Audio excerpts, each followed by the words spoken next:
Ngayon, ang atin pong napakahalagang pag-uusapan ngayon ay tungkol sa paghuhusga sa kapwa. Judging others and even oneself is one of man's most destructive deeds. Isa sa mga pinakamalakas makasira sa kapwa at sa sarili, yung manghusga. Ang nakakalungkot po, kuminsan, mas nagiging relihiyoso ang isang tao, mas nagiging judgmental. Kaya kuminsan, yung reklamo ng iba mga kamag-anak natin na pagka masyado kang nagba-Bible study, naboborn again ka, kung ano-ano, humihirap kang makasama, nagiging totoo. Kaya dapat bantayan. Ang pag-aaral natin ngayon, pinamagatan natin, how not to judge.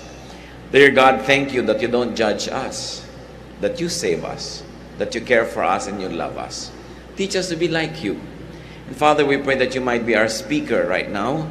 Ilapit niyo po ang inyong puso sa amin, Panginoon, at nais namin kayong maramdaman, nais namin kayong, Panginoong, maunawaan, at nais namin kayong sundin. Enable us to understand you. Release us from bondage to ignorance and darkness of mind. Set us free. Speak to us, empower us, heal us. At nawa, sa aming pakikinig ng iyong mga katuruan, kayo lang ang maging tagapagsalita. May you be the voice, the teacher, Lord, the preacher. Use your servant only as your instrument, and may you do your will, accomplish your purpose for us, and may we bask in your glory and in your love, and may we be healed and empowered by you. Teach us, Lord. Protect us from ignorance. Protect us from lies and falsehood. Protect us even from evil men and evil spirits. We would like to be peaceful before you, O God. Take away our concerns, strengthen our bodies, sharpen our minds. And may you also bless our loved ones who are not beside us right now. May you bless each one wherever they are. Lord, we thank you. We honor you, asking you to sit on your throne of power, to dispense wisdom and blessings to your people. In the name of Jesus, your Son, we pray. How not to judge. It's very important to study Jesus on judging. Ano po ba ang point ng Panginoon? Ano yung kanyang stand, mga katuruan at examples on judging? Unang-una, siya ang nagpaulit-ulit magsabi, do not judge. Huwag kang manghuhusga ng kapwa-tao. Luke 6:37, do not judge and you will not be judged. Do not condemn and you will not be condemned. Napakahalagang katuruan na unang-una, it benefits people around us when we do not judge. But very clearly, the Lord also emphasized that we also benefit. Sabi, huwag kang manghusga para hindi ka mahusgahan. Huwag kang mangkondena para hindi ka rin makondena. This was a very revolutionary teaching. Kakaiba. If you think that Jesus was conservative, think again. Napakarami niyang katuruan na sumasalungat o kaya challenge doon sa status quo, doon sa kalakaran ng kanyang panahon. Sa panahon ng Panginoong Jesus, Israel was governed by laws. Laws of men and by the law of Moses, the traditions of their people. And because of that, halos meron silang batas kung paano maghugas ng kamay, kung paano kumain, anong pwedeng kainin, anong hindi, kailan dapat na pati ang mag-asawa ay magsiping at hindi. Lahat may regulasyon. At pag maraming ganung mga regulasyon, naturally, you would label everything as right or wrong.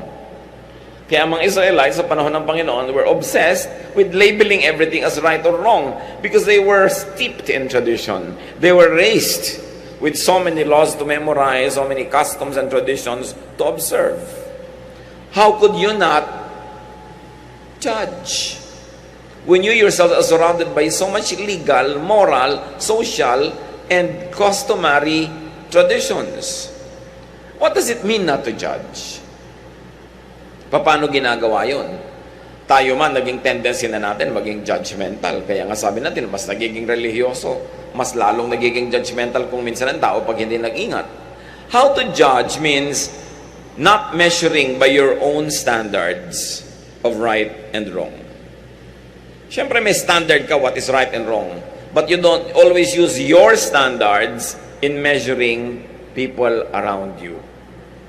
Pag lagi mong ginamit ang iyong sariling pamantayan sa kulang at sobra, sa tama at mali, sa liko at tuwid, halos lahat, kung hindi man lahat ng tao sa paligid mo, kakapusin, kukulangin, makikita mo silang mali. It means not applying your standards on and to others.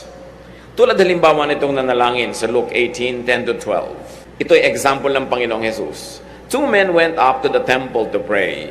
One a Pharisee and the other a tax collector. So yung Pharisee, religyoso. Yung tax collector, commonly recognized and known as sinful. The Pharisee stood up and prayed about himself. God, I thank you that I am not like other men, robbers, evildoers, adulterers, or even like this tax collector. I fast twice a week and give a tenth of all I get. Ngayon, ibinigay ito ng example ng Panginoon, not as a positive example, but as an example not to follow, a prayer not to pray. At ang kanyang panalangin, mabuti na lamang, Lord, at hindi ako tulad ng iba dyan. Mga magnanakaw, mga masasama, mga ngalon niya, o katulad na lang ng katabi ko na to na tax collector. 2 beses ako nag-aayuno sa isang linggo, at talagang kompletong-kompleto ako mag-tithe. Ba't ganun ang kanyang panalangin? It was a very judgmental prayer. Hindi na lang siya nagpasalamat kung ano siya, kinumpara pa niya yung sarili niya sa iba. At siyempre, sa kanyang comparison, siya yung bida. Siya yung panalo, siya yung tama. That is judgmentalism. Iba yung maging righteous at iba yung maging self-righteous. Maging tama ka na lang at matuwid nang hindi mo kinukumpara ang sarili mo sa iba at pinapababa mo sila at pinapataas mo ang iyong sarili. So in effect, the Lord gave this as a negative example. Justifying oneself and judging others by the same standards that you measure with yourself. Not to judge means not living insensitively by the book or by the law. May law, pero paano mo yun ina-apply sa pang-araw-araw na buhay? Siyempre, merong law para may kaayusan. Pero kailan merong na-exempt? Kailan ka napaka-strict at kailan hindi talagang very strict? Merong letter of the law, merong spirit of the law. Pwede bang pare-pareho ang pag-apply niyan sa lahat ng panahon, sa lahat ng oras? Halimbawa, strict ang company nyo, walang pwedeng late, dapat 9 o'clock, nasa office na, pero bumagyo ng signal number 7 kanina. No? May late ng 5 minutes, galit na galit ka dahil late is late is late. How do you apply the law? You become judgmental when you don't respect persons in judging. When you don't respect people's contexts and backgrounds and situations. Halimbawa, napakalinaw sa utos ni Moses, ang babaeng nangangalo niya ay kailangang batuhin hanggang mamatay. May nahuli nung panahon ng Panginoong Jesus at dinala sa harapan niya yung babae. Sinubukan siya, anong gagawin namin sa babaeng ito? Ito yung lose situation eh. Pag sinabi ni Lord na batuhin, sabi, hindi ka pala mabait, turo ka pa ng turo ng kabaitan, pinababato mo rin, pareho ka lang namin. Pag hindi naman sinabi niyo, huwag batuhin, lawbreaker ka, hindi mo sinusunod si Moses. Wala kang kakasidlan. Kaya ang sinabi ng Panginoon sa kanila, John 8:4-7, Teacher, sabi, this woman was caught in the act of adultery. In the law, Moses commanded us to stone such women. Now, what do you say?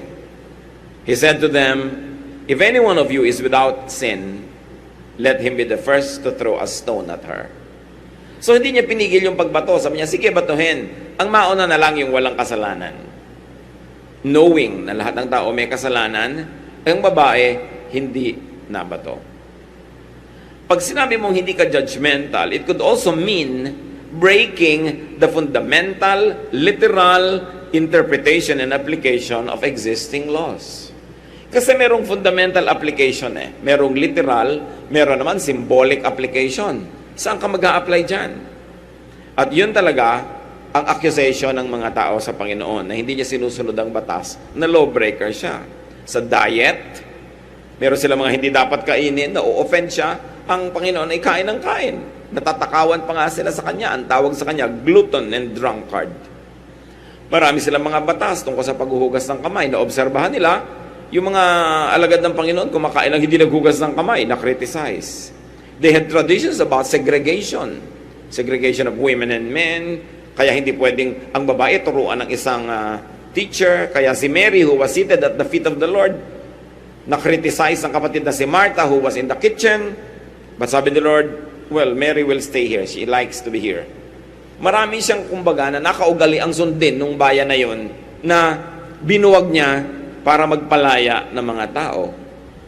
Pagka hindi mo sinusunod yung mga kaugalian na yun, you will be judged as evil, as wrong. Sa Matthew 18:21-22, then Peter came to Jesus and asked, Lord, how many times shall I forgive my brother when he sins against me? Up to 7 times?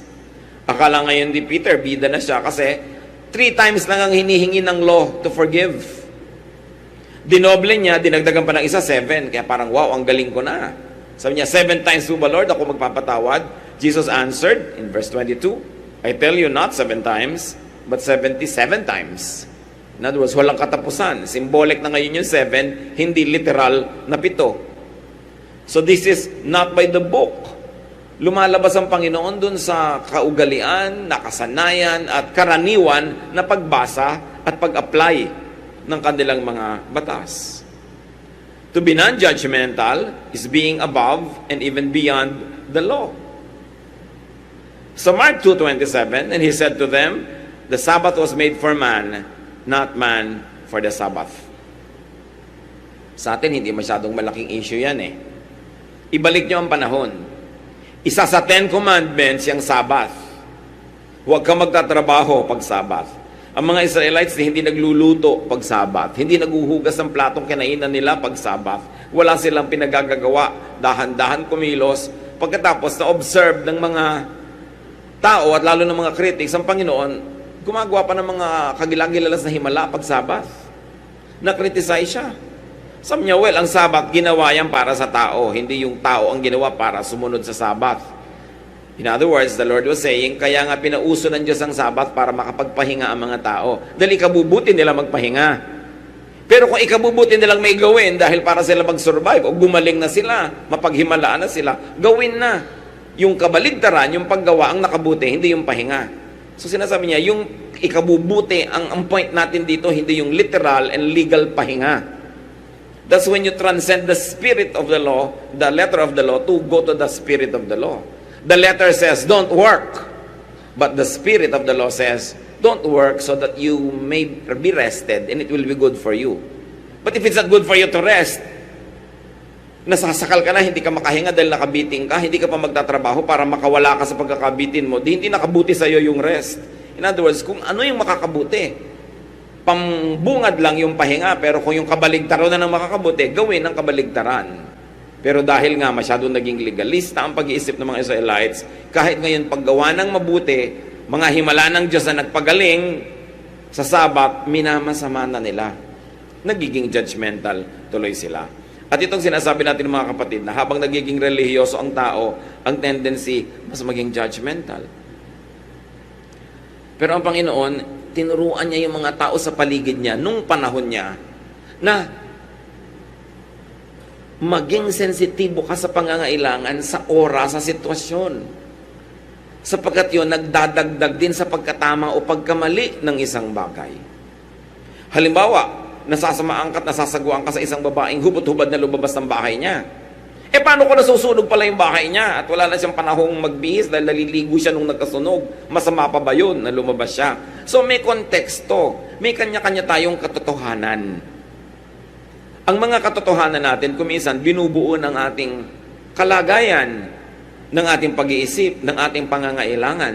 Kaya iba-iba ng katotohanan ng bawat tao. Halimbawa, pareho kayo ng asawa mo nakatingin sa buwan, pinipilit mo na ganito yung korte ng buwan, pero siya kahit a few feet away lang from you, iba na ang tingin niya sa buwan, iba yung angle. Hindi mo pwedeng i-impose sa kanya yung paningin mo dahil yun ang nakikita niya, mag-aaway kayo. Yun ang buwan sa kanya eh. At hindi lang buwan ang pinag-uusapan, maraming bagay. Di ba? Kaya ang tao dapat hindi sobrang legalista. Pag sinabong itong sabi ng Bible, itong sabi ng verse, itong sabi ni John, itong sabi ni Peter, at napaka-legalista mo, ang tendency mo, baliwalain ang katotohanan na pumapaligid sa sitwasyon ng iyong kapwa. Maging insensitive ka and to the point that you become unkind. Halimbawa, si John, dapat ba naman i-baptize ni John the Baptist si Jesus? Si Jesus nga yung anak ng Diyos. John 3:13-15. Then Jesus came from Galilee to the Jordan to be baptized by John. But John tried to deter him, saying, I need to be baptized by you, and do you come to me?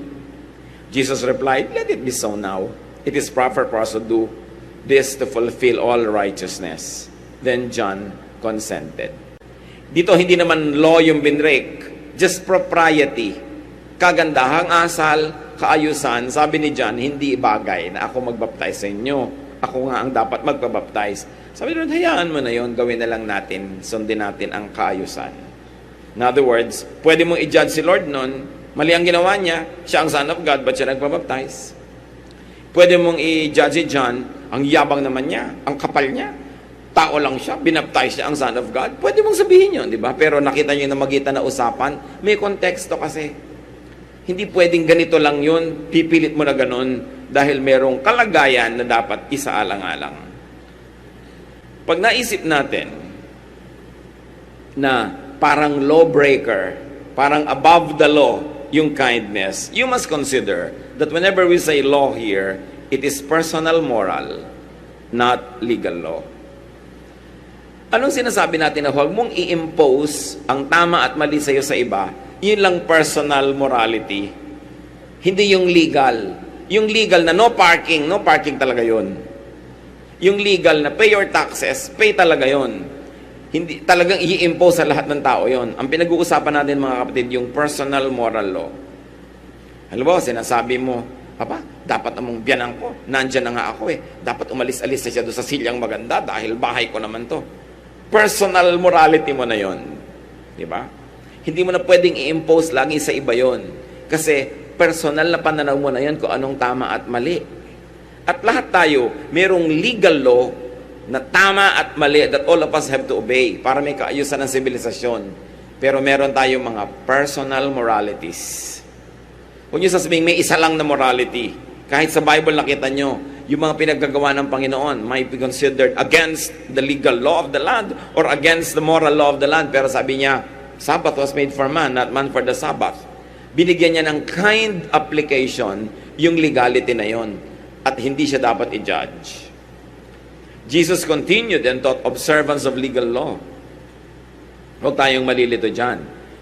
Matthew 22:21, sabi niya, give to Caesar what is Caesar's and to God what is God's. Dito pinaghiwalay talaga ni Lord yung church and state. Sabi niya, may mga obligasyon tayong lahat bilang citizens. Kahit anong religious persuasion mo, citizen ka ng bayan, give to Caesar what is Caesar's. And then to God what is God's. Ngayon, may religious persuasion ka, lalo sa iba't ibang mga bayan na may iba't ibang mga relihiyones, iisa rin yung bansa, iisa yung law, pero may kani-kanyang religious convictions. Kaya may nagsisimba ng Sabado, may nagsisimba ng Linggo, may nagsisimba ng Huwebes, kanya-kanya na yon, hindi nakasama sa legal framework ng isang bayan yon. And you must not judge people na, ay mali sila, sumisimba sila ng Huwebes, kami Linggo, ay kami dapat Miyerkules. Kasi religious conviction na yon. Hindi sinasabi na masama o kaya mali ang religious conviction. Yung non-judgmentalism, sinasabi lang ito, okay, may religious conviction ka, i-apply mo sa sarili mo. Huwag mong ipagpilitan sa iba. Halimbawa, nasasaguan ka na may babaeng nakapantalon, siya naman pala talagang tad-tad ng peklat. Mas mabuti pang magpantalon kaysa ipakita niya yung binti niya. So, masama ba na magpantalon siya? Pero ipipilit mo yan dahil may religious conviction yung ibang tao about women wearing pants. Pero alam mo ba ang kasaysayan niya, bakit niya isinusuot yon?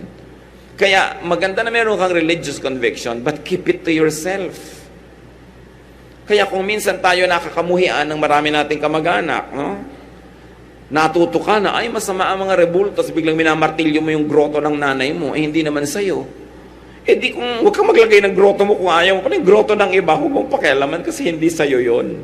Yun yung sinasabi natin, ini-impose mo na yung religious morality mo sa iba. Huwag mong gayahin si Gideon, dahil si Gideon, inutusan talaga ng Diyos directly na gawin yon. Hindi naman ikaw si Gideon. Napaka-importante na yung ganung mga pananaw pang sarili. Kaya kung minsan hindi magkasundo ang maraming magbiyanan dahil dyan. Kasi magkaiba sila ng pananaw kung gaano kaasim dapat ang sinigang. At yun, pag-aawayan yun. Di ba? Gaano kadalas dapat palitan ng bed sheets? Once a week or twice a week? Pinagkakagalitan. Personal morality mo na yun. Hindi talaga yun to die for or to kill for. Kaya kung mas kikita natin ng mga kapatid kung saan natin i-apply yung don't judge, mas tatahimik ang mundo. Mas tatahimik ang ating buhay. Observing legal or civil law, but not imposing on others one's personal moral standards. That could be one of the meanings of non-judgmentalism. Not to judge means not letting moral issues of right and wrong divide people, especially divide you from people. Mayroong mga dati magkapalagayan, matalik na magkaibigan. Nung nagkaroon ng magkaibang relihiyon, nagkagalit na, hindi na nagkausap. They let their moral and religious standards get in the way. Merong mga ganyan, magkababata, dati na magkasama, magkasundo. Yung isa, biglang sumali sa religion A, yung isa sa religion B, nagkalayo na ang mundo nila. Divisive spirituality. Divisive dahil judgmental. Iniisip nung isa, mali siya. Dapat ko siyang layuan, sa demonyo na siya ngayon eh. Ako lang ang tama, ayaw naman niyang sumali. So dapat talaga akong hindi makipamatok, etc., etc. Tingnan niyo ang example ng Panginoong Hesus tungkol dyan. Siya ay nakihalubilo, nakipagpalagayang loob pa nga sa mga tao na hindi man lang pakikisamahan ng mga relihiyoso. Luke 7:34, the Son of Man came eating and drinking, and you say he is a glutton and a drunkard, a friend of tax collectors and sinners. If Jesus, our Lord, could be a friend of sinners, can you not be a friend to your aunt who has another religious persuasion? Pareho lang naman kayo naghahanap sa Diyos, nagkaiba lang nga kayo ng landas na tinahak, nagkaiba kayo ng pamamaraan, at syempre dahil judgmental kayo pareho, iniisip nyo yung isa mali, kayo lang yung tama. Pero ang Panginoong Hesus ay nakikipagkaibigan sa mga talagang talamak na makasalanan, kung matatawag sa lipunan, maano naman makipagkaibigan ka sa tao na iba ang relihiyon. Hindi naman siguro talamak na kasamaan yung pagiging relihiyoso niya. Magkaiba lang kayo kuminsan na interpretasyon na isang verse. Nagkaiba lang nung talagang ikaw ay binaptize, pinakalubog-lubog ka hanggang kaila-ilaliman ng dagat, at siya naman talagang winisikan lang, tubig pa rin yun. No? Napakaliit na pagkakaiba na yun, pero siyempre mamalakihin yan ng mga judgmental. Mamalakihin nila yan. Kaya sabi ni Lord, you strain out a gnat, but swallow a camel. Yan ang sabi niya sa mga religious leaders of his time. Hindi nyo malulon-lulon yung kaprasong insekto, pero buong-buo nyong nalululon ang kamelyo. In other words, yung maliit, maliit lang yan. Yung malaki, malaki. Hindi yan magkapareho. Huwag nyong malakihin yung maliit. At yan ang problema sa mga nagiging sobrang religious, minamalaki, kaliit-liitan. Laging humahanap ng ipang-aangat over the others. Tayo, ang practice natin ganito, mas tama tayo kaysa sa iba. Tayo ganito laging, tayo ang bida, tayo ang bida. That's not the way of Jesus. The religious were, and up to now the religious tend to be separatists. The Lord was never a separatist. Hindi dapat ipagmalaki ang pagiging separatist, kasi hindi separatist si Lord. Lahat welcome, bata, matanda, babae, lalaki, may sakit, pati patay, hinihipo niya. At hindi rin siya nakiseparate sa mga Pharisees at saka sa mga scribes. Si Nicodemus, who was a temple ruler, si Jairus, who was a temple official, nakipagkaibigan ng Panginoon dyan. Wala siyang pinili. Kasi hindi siya judgmental. Jesus taught and exemplified unconditional, non-judgmental acceptance and fellowship with people, especially outcasts. It is a very highly evolved theology. Sobrang advanced na theology yan, natanggapin mo, mahalin mo, kahit yung iba yung pananalig at iba yung pananaw. Mark 2:16, when the teachers of the law who were Pharisees saw him eating with the sinners and tax collectors, they asked his disciples, why does he eat with tax collectors and sinners? Bakit yung amo ninyo nakikihapag, nakikikain, nakikisalamuha sa mga masasamang tao? Why? Because Jesus did not judge those people as bad or good. He was just there to deal with them, to love them, to accept them, and to heal them. Jesus didn't classify people as these are the right and the wrong groups. Jesus did not color his perception of people with moral lenses. Ang lagi lang niyang tinitingnan, kailangan ng taong ito ang Diyos, kailangan niya ako, makikisalamuha ako sa kanya. Now, brothers and sisters, non-judging also means not judging oneself. Akala ba natin, laging iba lang ang ginajudge natin? Ang totoo, napakadalas at mas madalas pa, sarili natin ang hinuhusgahan natin. Sinusukat at lagi na lang nating nakikitang kulang. Pag nakakita ka ng magandang modelo sa magazine, susukatin mo agad ang sarili mo against the model. Talo ka na doon.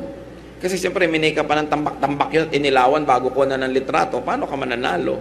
Tsaka pinili na talaga to begin with, no? Inihanda sa pictorial. Pagka nakikita natin yung mga tao, ay, mas magandang bahay niya kaysa sa amin. Kaya pagka bisita ka na isang tao, pasensya na kayo, maliit lang ang bahay namin. Kino-compare kasi sa bahay ng iba. We're always judging ourselves. Lagi na lang tayong kulang. Mas malaki ang sweldo ng isa, mas malaki ang bahay, mas maganda ang asawa, mas matatalino ang mga anak, mas malaki ang sweldo. Hindi natin napapansin yan. So we've got to stop moralizing everything by our personal standards. We've got to stop being obsessed with issues of right and wrong, kulang o sobra, with being judgmental to our own selves. Ang dami ngayon, mga kapatid, na mental illnesses ng mga tao. Maraming psychological sicknesses, imbalances, and one of the greatest sources of that is self-judgment and judgmentalism. Yung lagi mong sinusukat ang iba, laging either kulang ka o sila ang kulang, it creates a terrible illness inside the mind. Kaya ang Panginoon ang tinuturo niya sa mga tao, tanggapin niyo ang inyong kapwa, makilahok kayo, makipag-ibigan kayo sa kanila, patawarin ninyo, magmahalan kayo, kasi yun ang sagot sa napakarami nating mga sakit. Hindi natin nasusuri na sa sobrang pagkalason na ng puso at isip natin sa judgmentalism, nagkakaroon tayo ng iba't ibang uri ng sakit ng utak. Kung minsan kailangan pa ng professional help, kailangan mo ng therapy, kasi depressed ka na, hindi ka na makatulog, sari-sari na ang mga na-i-imagine at nakikita mo sa buhay. Paano araw-araw tinatambakan natin yung isip natin at puso ng judgment? Judgment on others or judgment of ourselves. And the Lord's mission is for us to be free, to enjoy freedom. Galatians 5:1, it is for freedom that Christ has set us free. Stand firm then and do not let yourselves be burdened again by a yoke of slavery. Whatever the original context of this verse, the general idea is still the same. Christ's main ministry is to give us freedom. Freedom from sin, freedom from the punishment of sin, at marami pang ibang freedoms, like freedom from judgmentalism. Freedom from this addictive tendency to always measure other people, and sometimes to measure them unfairly, so that they will be judged and you will be justified. This could also refer to slavery to legalism and judgmentalism. But we should always exercise caution in saying freedom is the ministry of the Lord, because it doesn't mean license. Galatians 5:13, you brothers were called to be free, but do not use your freedom to indulge the sinful nature. Rather, serve one another in love. So we don't obsess ourselves with issues of right and wrong and implement it on other people, but you may implement it on yourself. Pero mga kapatid, kung napapansin ninyo na lagi na lang kayo ding lugi pagka minesyor nyo ang inyong sarili, lagi kayong kulang, laging kulang pa ang pagluluto ninyo, kulang pa ang ganda ng labada, kulang pa ang bango ng inyong labada, you're watching too much TV. Yung ang bango-bango ng labada, perfect wife, ang puti-puti, nagpagulong-gulong na yung anak nyo sa putik nung laban nyo, pumuti. Hindi totoo yun. Mangitim-ngitim pa rin talaga yung kahit makuba kayo ng kalalaba. So, baguhin nyo rin ang pag-measure sa inyong sarili. One, huwag kayo masyado makinig sa advertising. No? Manipulative yan masyado para bumili lang kayo ng produkto o ng isang service. Mahabag kayo sa inyong sarili, lalo ko above 40 na kayo, tapos gusto nyo pa yung waistline nyo, 22, braso nyo na yung pwede na. Kasi may edad na kayo eh. Yung alangan naman na ang may edad na kayo, nakapagpalaki na kayo ng mga anak at nakapagpaaral, tapos kamukha pa rin kayo ng mga batang-batang mga artista. Be kind to yourself. Because most of the time, we are judging ourselves very harshly. Kasi kung ano-anong standard ang pinagagamit natin, don't be a slave to this. No? Kailangan, meron tayong love. Serve one another in love daw. Don't forget to include yourself. Be loving to yourself also. Do what you can, but don't be obsessed with grading yourself all the time. God is not always grading you. Kaya ang sabi, Christ died once for all. Minsan lang namatay na si Jesus para bayaran lahat ng kasalanan natin, punan lahat ng ating kulang, at tingnan tayo from the prism and from the frame of His love. Kaya pag nakikita ka ng Panginoon, kahit ka nagkakasala, pero nasa Panginoon ka, ang tingin mo sa sarili mo, ang sama-sama mo. Pero sabi niya, I remember that she is dust. God remembers that you are dust. Kaya binigyan tayo ng, if we confess our sins, He is faithful and just and will forgive us. Bakit may ganong provision? Alam din ng Diyos na magkukulang tayo. At ito mga kapatid, ang kanina ko pa sinasabi, hindi ito license para lagi ka nalang kulang. Para lagi ka nalang dust. Pero, after you have done what you could, and it's not always your best, relax, it doesn't always have to be your best. Iba-iba ang panahon.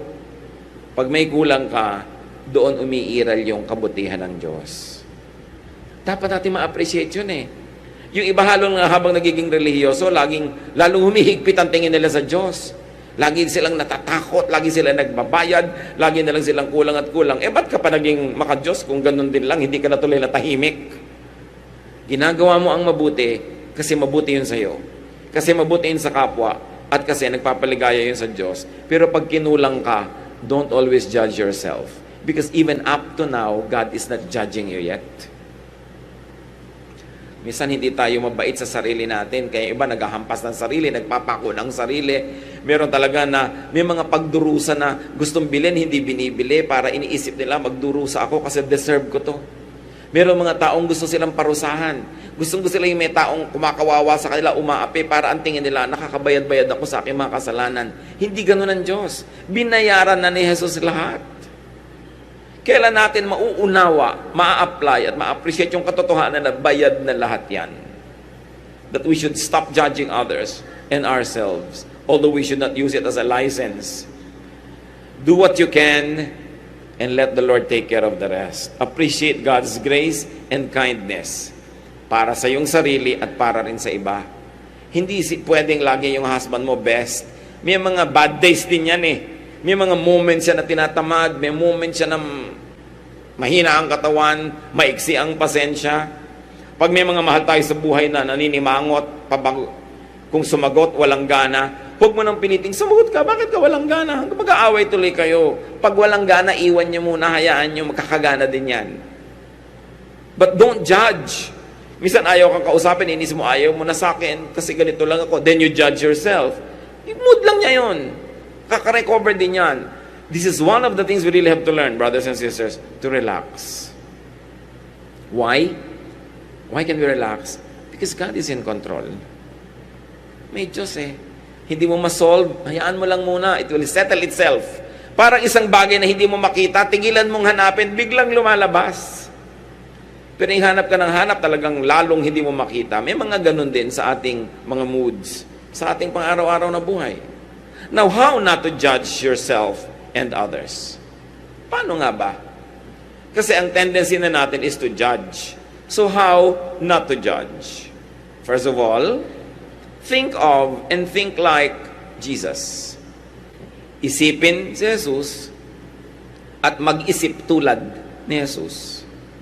Philippians 2:5, your attitude should be the same as that of Christ Jesus.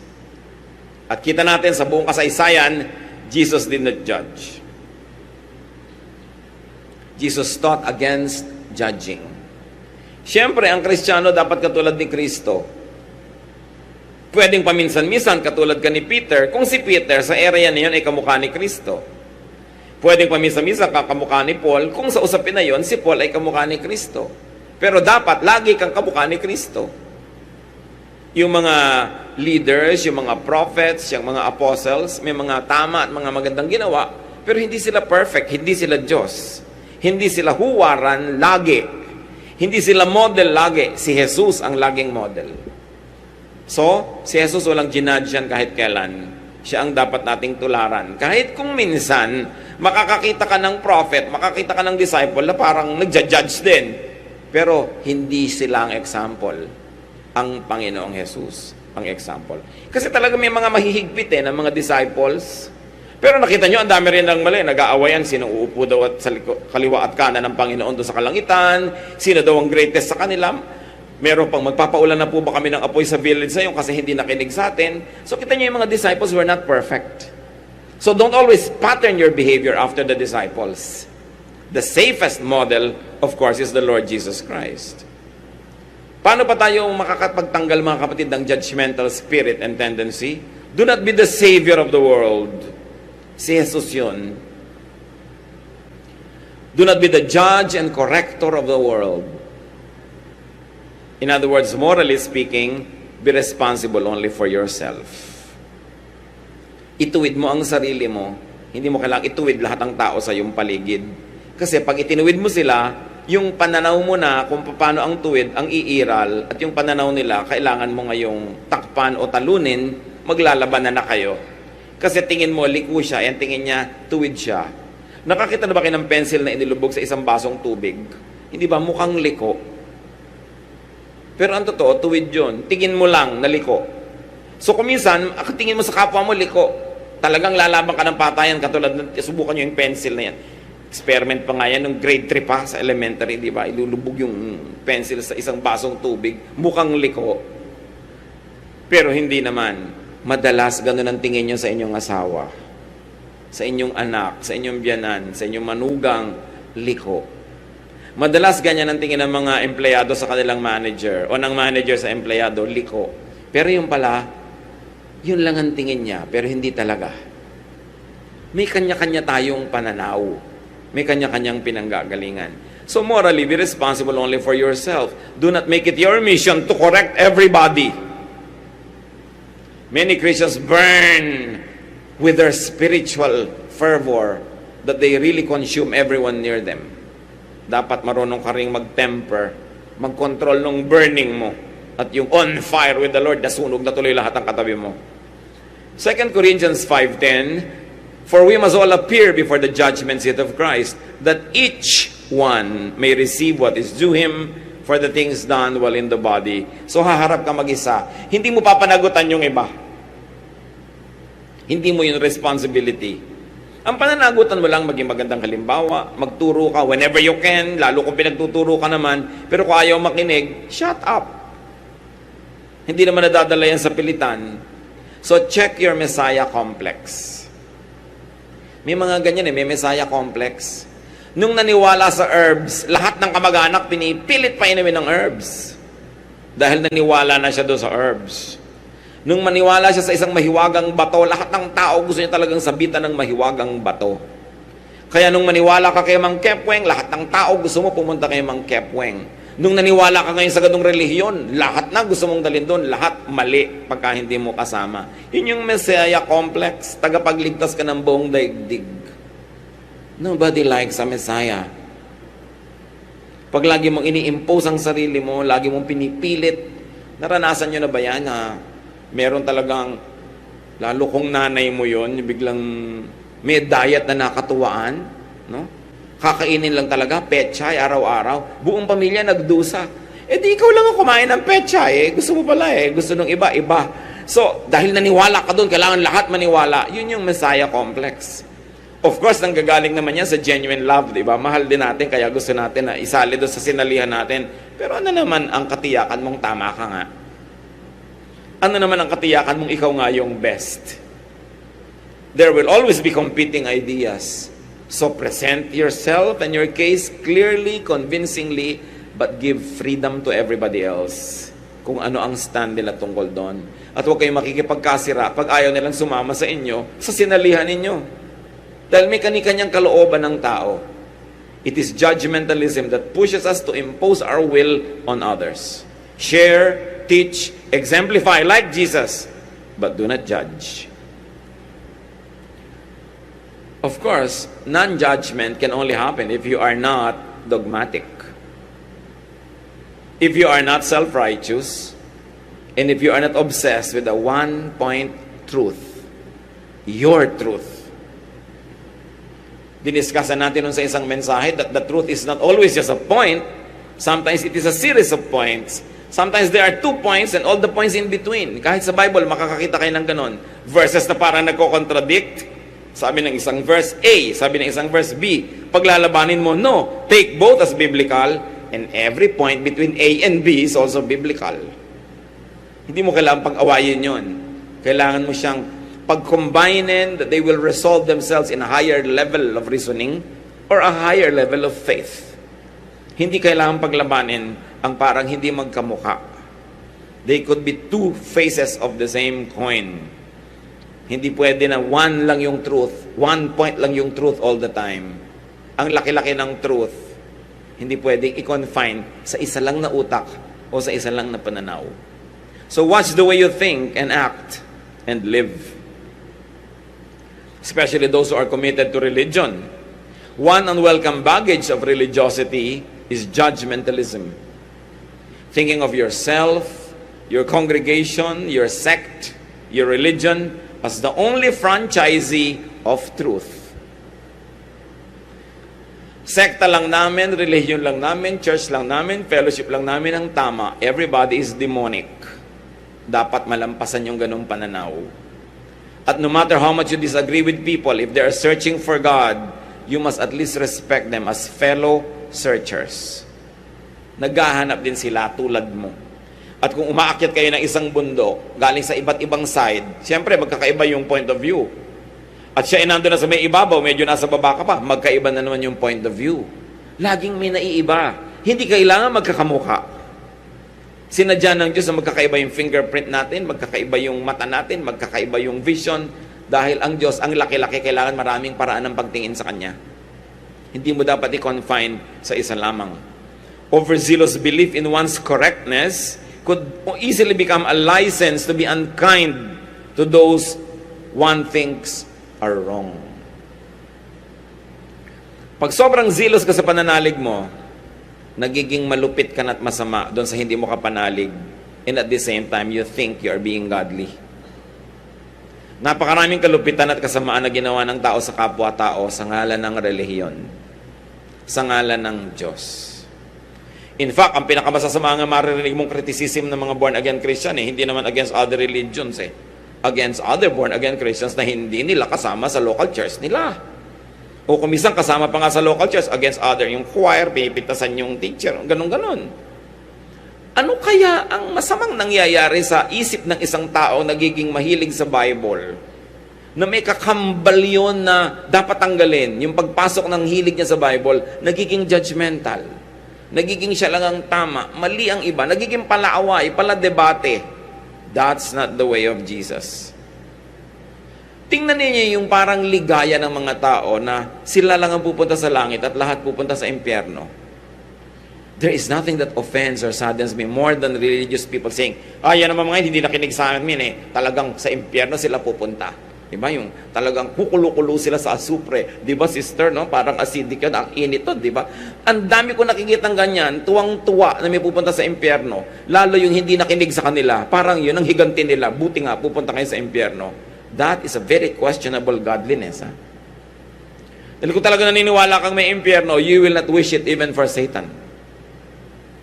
Meron pa, pwede po ba huwag niya nang turuan yung stepmother ko, balato na natin sa kitaning. Kasi talagang impacta po yan. Sabi ko, ano susuluhin mo yung paniniwala mong tama? So, questionable ang spiritualidad mo niyan. Pero totoo yan mga kapatid, maraming religious groups, halos hindi nila ikubli ang ligaya nila na sa tingin nila sila lang ang ligtas. At lahat ay pupunta sa impyerno. This is misguided spirituality because you see the ugly head of judgmentalism. The unlove, the unconcern for others. Zealous religiosity can damage one's kind disposal. Some of man's most cruel treatment of fellow men come from religious conviction. Sa tingin natin, pag wala sila sa Diyos, hindi sila maka-Diyos, hindi na tayo responsable na sagipin sila sa hirap. Dapat lang. Nararamdaman nila yan. Nung araw pa, offended na offended ako, no? Lumalahar sa Pampanga, naglulubugan yung buong Pampanga. Yung mga ibang born again, ikita nyo kasi maraming ginagawa dong rebulto, kaya lumulubog. Sabi ko, hoy, kilabuta ka sa sinasabi mo. Ikinakatuwa mo yan. Di ba? At ang pinagbibintangan mo yung mga ginagawa sa Betis. Di ba? Yung judgmental spirit yun eh. Yung pagkahuy, meron palang lumubog na ganung community kasi marami dong kabaret.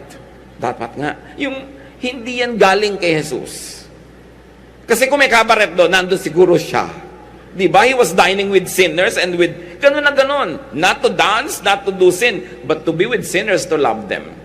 So hindi mo sasabihin yung ganyan mga ideya. Mga kapatid, hindi ko malaman kung anong pwede natin gawin sa church para tanggalin yung ugly baggage of born-again Christianity, yung judgmentalism, self-righteousness, separatism. Itinuturo kasi sa mga pulpits pulpits that seethe and burn with hatred for other people and other religions, na apektuhan yung mga nakikinig. Bihira naman na nag-iisip para sa sarili. Natatanim lang diyan kapapakinig mo. Kaya dapat iniingatan kung sinong pinapakinggan. Ano bang itinatanim sa'yo? Self-righteousness, separatism, yabang, no? Unkindness. That has to be studied. And this can be the byproduct of being born again. Or outside of the born again Christianity, by being just religious. Hindi naman nasolo ng mga born again yung self-righteousness But usually, the more zealous the religious person is, the less kind he is to others. Nakikita niyo mga iba, nagiging mga terrorist pa. Pasasabugin ka hanggang magka-bopis-bopis ka dyan. Kasi, sabi ng Diyos niya, natuwa siya na nangyari yun. You know, yung blindness na itinuturo sa mga tao from religious pulpits. Alam mo that something is wrong. Well, the gospel of Jesus is the gospel of love. Ang turo pa nga ni Jesus, pag sinampalas ka sa kaliwa, ibigay mo pa yung kanan. Di ba? Tinanggal yung jacket mo, ibigay mo pa yung sando. Ibang-iba ang ginagawa ng kahit maraming Kristiyano ngayon sa katuruan ni Kristo. So how can you not be judgmental? Change the way you think. It all starts in the mind. Romans 12:2, do not conform any longer to the pattern of this world, but be transformed by the renewing of your mind. Then you will be able to test and approve what God's will is, His good, pleasing, and perfect will. Ibahin mong pag-iisip. Huwag mong kopyahin, manahin ang pag-iisip ng iba. Hindi ko mo relihiyoso sila, tama na sila mag-isip. Kailangan mag-isip ka pa rin para sa sarili mo, salain mo yan, iproseso, at gumawa ka ng kombinasyon for you na bagay sa iyo at bagay sa kinakalagyan mo. But never stand superior to others. Never think for one moment that you are better. Romans 12:3, do not think of yourself more highly than you ought. And why should you not be judgmental? First of all, it is kindness to others. But more than that, it is kindness to yourself. Matthew 7:2, for in the same way you judge others, you will be judged. And the measure you use, it will be measured to you. So bakit ka dapat hindi mag-judge? Para huwag ka rin ma-judge. Manahimik ka dyan, keep quiet. Sarilinin mo ang moralidad mo, huwag mong i-impose sa iba. Kaya kumisan mahirap may kasamang relihiyoso Ayaw niyang kumain ng baboy. Halimbawa, may gano'n siyang ganong conviction. Pinipigil niya nagkakain na ng baboy. Ang tagal-tagal kang hinanda para lutuin. No? Yung, ayaw mo, di wag kang kumain. Gusto nilang kumain. It's their business. Now, if you are loving, persuasive, kind, and clear in your communication, perhaps they'll change their minds. But you cannot tell them what to do and what not to do unless it's coming from within their minds. So una, yung mind din nila ang yung kausapin ng mind mo. Pero huwag mo ipilit yung sayo. Judging is a very dangerous and destructive profession or vocation or inclination. Why? Because judging makes one blind and heartless. Tulad ng estatwa ni Lady Justice. Si Lady Justice ay may piring, meron siyang timbangan, at sa isang kamay niya, merong tabak. Ano ibig sabihin? Walang kinikilala, kaya may takip ang mata. Just But you know that justice means you punish the wrongdoer, kaya may tabak. Bali wala yung justice pag walang parusa. Ang sabi ni Lord, don't judge.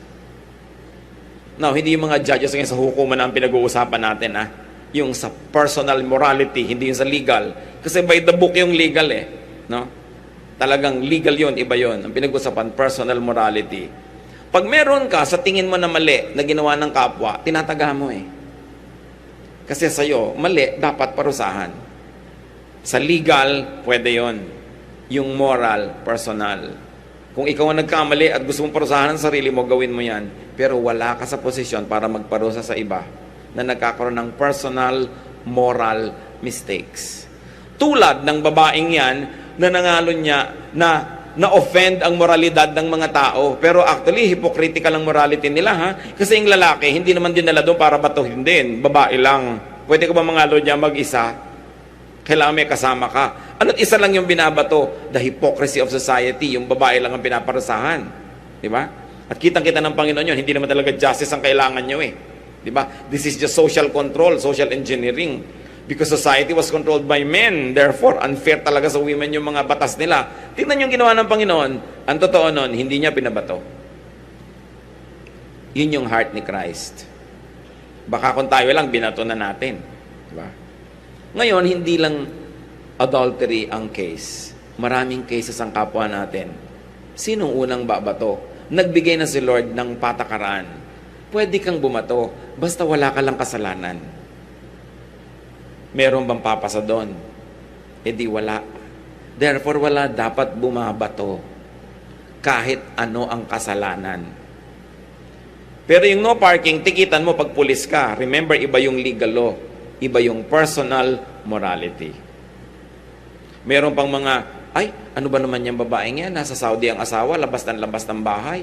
Kung ako, hindi ako lalabas. Ang sama talaga ng babaeng yan. Ginadjudge mo sa morality mo. Hindi mo alam kung kaya siya lumalabas nakikipag-psychiatrist na pala dahil nababaliw na pala siya sa lungkot, no? So, mabuti na lang lumabas siya. Anong malay mo sa kanyang kalagayan sa buhay? Yun yung sinasabi nating imposing your morality on others. So, you always say, to me. Yan ang madalas mawala sa atin, yung to me-ness. Yung, kung ako lang ang nasa ganyang case, hindi ko gagawin. Pero hindi ikaw ang nasa case niya, kaya huwag kang makialam. Hindi ikaw, hindi mo alam. Marami tayong hindi alam sa buhay. The Lord Jesus taught and exemplified mercy, not even justice. Mercy. Mas superior kasi yung mercy kaysa sa justice. Remember, in the legal and social system, there must be justice. But in personal morality, we can be merciful. Ironically, though many teachings and actions of Paul could be read as judgmental, kasi talaga, I judge you, marami siyang ginaganyan, pero may sinabi pa rin siya sa 1 Corinthians 4:3. I care very little if I am judged by you or by any human court. Indeed, I do not judge even myself. Sabi niya, ako nga, hindi ko ginajudge ang sarili ko. So, huwag din natin i-judge ang sarili natin. Relax. Just do what you can. Most of the time, do your best. When you are not in the mood to do your best, do good. Just don't intentionally do bad. Receive God's grace, God's forgiveness, God's infilling, and get on with life. Keep legal law in your mind and in public practice, but keep personal moral law to yourself. Except when you're teaching children. Yan lang isang exemption. Personal moral law can be taught your own children, especially in their own formative years. But, one word of caution in raising children, minimize right and wrong legacy to children. Do not pass on biases, self-righteousness, judgmentalism, racism, even sexism and regionalism, negative nationalism to children. Sabi, anak, Kapampangan tayo. Ang mga Bisaya, walang kwenta magluto. Huwag ka mag-aasawa ng Bisaya. Yung mga ganong klaseng mga pinapass on mo na biases, yung right and wrong, yung, ayan, ganyan. Huwag ka makikipag-usap dyan, maitim ang gilagid. Huwag ka magtitiwala sa mga taong maitim ang gilagid. Yung mga ganyan na mga biases ng pamilya, huwag nyo nang isali sa mga anak nyo dyan para lumaki sila na mas open yung mind. Mas universal ang acceptance nila sa humanity. Hindi masyadong regionalistic. No? Hindi masyadong negative yung kanilang pananaw sa kapwa. Kailangan din, kung ikaw nagpapalaki ng bata, meron kang strong religious convictions, raise them in that conviction, but do not teach them to be judgmental of other religions. Kasi, pananagutan natin yung input natin sa utak ng bata. Pati mga biases natin, lumilipat sa kanila. Sabi ng Panginoon, sa maling pagturing at pagpapalaki sa mga bata, Luke 17:2, it would be better for him to be thrown into the sea with a millstone tied around his neck than for him to cause one of these little ones to sin. Siyempre, maraming kahulugan niyang sin ng mga bata tuloy, pero para turuan mo siya na maging sinful sa pag-iisip, maging judgmental, maging bias, malaking pananagutan. Romans 2:1, you therefore have no excuse, you who pass judgment on someone else. Matthew 7:1-3, let's repeat this, do not judge, or you too will be judged. For in the same way you judge others, you will be judged. And with the measure you use, it will be measured to you. Why do you look at the speck of sawdust in your brother's eye? Sabi, bakit ang dami mong pwedeng tingnan, ang tinitingnan mo, yung puweng ng kapwa mo, tumingin ka sa iba at unahin mong please ang sarili mong puweng. Mahilig kasi tayo, tumitingin lagi sa mistake ng iba, sa error ng iba. Sabi ni Jesus, why do you look at the speck of sawdust in your brother's eye? Non-judgmentalism may not be accomplished in one big leap. Mahirap yan, habit na natin eh. But at least take small steps in that direction. Hindi madaling maunawaan why we should not be judgmental when we have been raised from childhood to be judgmental.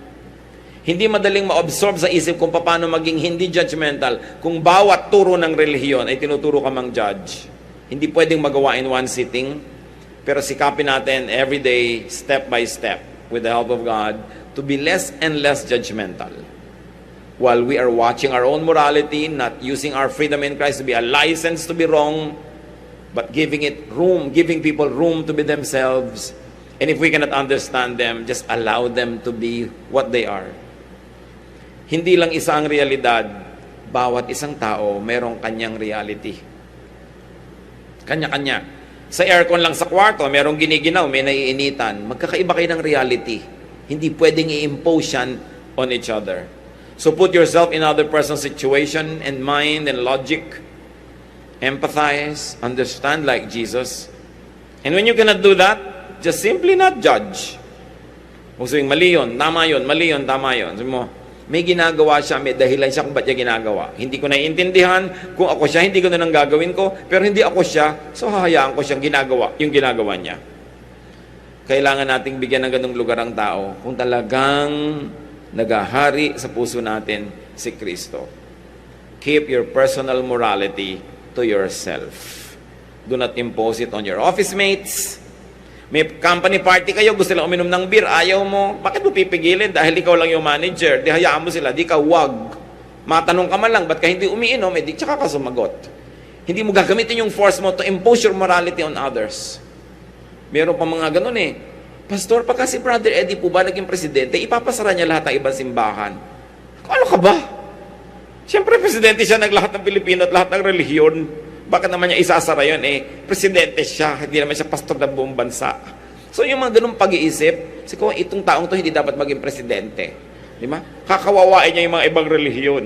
Dapat, doon na lang siya sa church niya. Pagka ganun ang iyong uri ng pag-iisip. Consider people and their thoughts, their awareness and values. And you don't always have to protect God. God needs no protector. You don't always have to defend the faith. The faith has been there for thousands of years. You don't have to oppress others just to prove that you love your faith. No? People may be mistaken once in a while, but it doesn't mean they're evil. Minsan may mali silang pananaw, pero hindi naman sila gumising isang umaga, sabi niya, mamaliin ko ang aking pananaw. Siguro nagkamali, pero hindi mo pwedeng i-label evil. Pwede mo sabihin mistaken, pero hindi evil. Kasi kung minsan, huling-huli mo na sa akto, nagkamali eh. Yung pala may dahilan. Labag din sa kalooban niya, napilitan lang siya, hindi mo alam. So don't judge. Treat people as you would like to be treated yourself. Kung may anak na babae yung isang tao na sa palagay mo, mali ang behavior, paano mo itatrato yon? Itrato mo siya kung paano mo gustong itrato ng iba ang anak mo pag yung anak mo yung mali. Laging ganon. Paano ka kung ikaw yon? Kung ikaw yung caught in adultery, gusto mo ba talaga yung batuhan na yan? O meron kang paliwanag kung bakit ka nandun? So lawakan ng isip, Mahalin ang kapwa, magpakatino tayo, pero huwag nating piliting ituwid ang kalikuan ng iba. Hindi natin alam, baka mas liko pa tayo kaysa sa kanila. Ama namin sa langit, ituro mo nga po sa amin kung paano i-apply itong mahirap na katuruan na to, not to be judgmental. Habit na namin ito, sanay na kami. Hindi na namin kailangan mag-decide to be judgmental. Automatic, judgmental na kami. So Lord, turuan nyo kami to change our mind, to change the way we think, na habang naninindigan kami sa aming pananalig, huwag naman naming sakalin yung iba dahil sa paniniwala namin. Na habang kami, Panginoon, nananalig na ang pinaniniwalaan namin totoo, magbigay kami kahit konting puwang sa puso namin para sa pag-iisip, kalagayan, at katwiran ng kapwa namin na maaaring kakaiba mag-isip. Teach us, Lord, to be like your Son, Jesus, who was a friend of sinners, who was forgiving people who were crucifying Him, the Lord Jesus, na siya naming dapat huwaran. Magbulay-bulay tayo mga kapatid kung ano ang mga personal na kahulugan nito sa buhay natin at kung paano tayo magiging tulad ni Kristo na hindi judgmental. Lord, in silence, teach us, heal us, forgive us, empower us to be like your Son.